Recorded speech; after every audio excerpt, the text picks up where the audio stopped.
Umat Islam percaya kitab suci Al-Quran mengandung semua perkara penting, mulai dari hubungan manusia dengan Tuhan, hubungan antar manusia, hingga peristiwa alam. Oleh karena itu, perkembangan ilmu sains juga dijelaskan di dalam Al-Quran. Bahkan beberapa penemuan baru di abad ke-20 juga dipercaya tertulis di dalam Al-Quran. Lalu fenomena sains apa saja yang tertulis di dalam Al-Quran?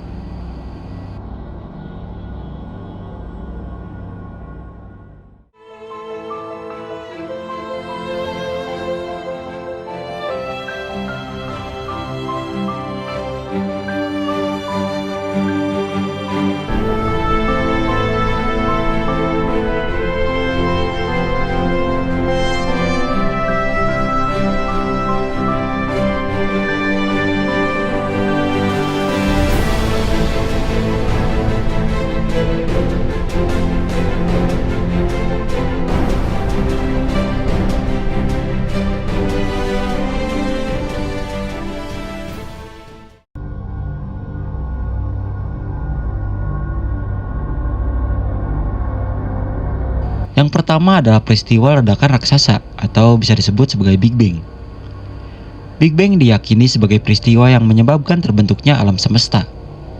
Teori asal-usul alam semesta ini adalah salah satu hal ilmiah yang paling penting yang disebutkan di dalam Al-Quran hingga 100 tahun yang lalu. Diyakini bahwa alam semesta tidak memiliki pencipta dan selalu ada. Tetapi Albert Einstein, selama studi persamaan lapangannya, menantang keyakinan ini ketika dia mempresentasikan teori bahwa alam semesta adalah kekuatan yang mengembang tumbuh seperti balon.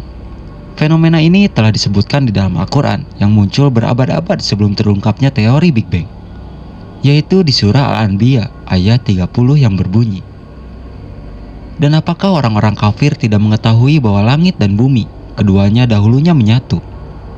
Kemudian kami pisahkan keduanya. Dan dari air kami jadikan segala sesuatu yang hidup. Maka mengapakah mereka tidak juga beriman?"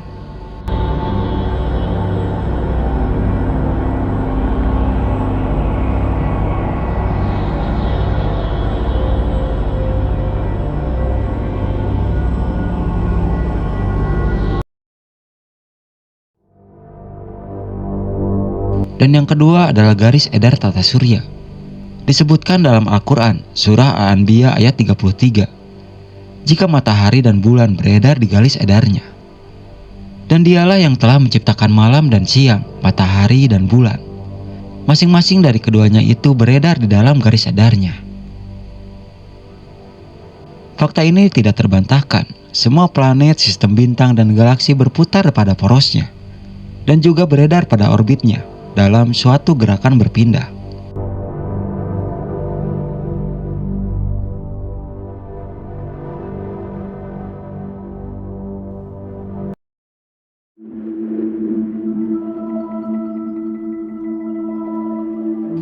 Sekelompok penyelam telah menemukan sungai di bawah laut, lengkap dengan pepohonan dan dedaunan yang mengalir di dasar laut.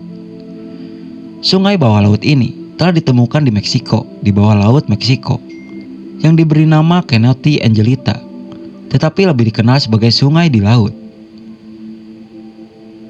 Fenomena ini telah disebutkan di dalam Al-Quran, surah Al-Furqan ayat 53 yang berbunyi, "Dan dialah Allah yang membiarkan dua laut mengalir berdampingan, yang satu tawar dan segar dan lainnya asin. Dia jadikan antara keduanya dinding dan batas yang tidak tembus."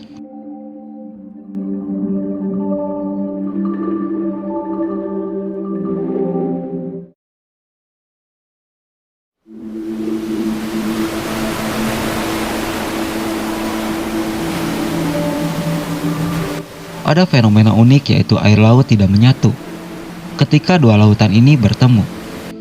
Tetapi airnya mempertahankan sifat individu seperti suhu, warna, dan kepadatan.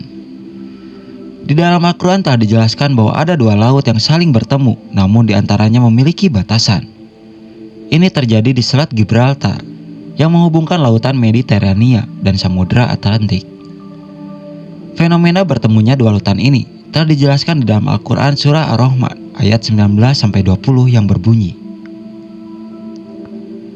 Dia membiarkan dua lautan, yang keduanya kemudian bertemu berdampingan.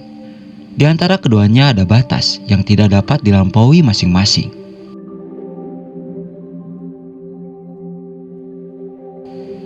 Al-Quran sebagai kitab suci umat Islam tidak hanya berisi petunjuk spiritual, tetapi juga banyak ayat yang menggambarkan fenomena alam.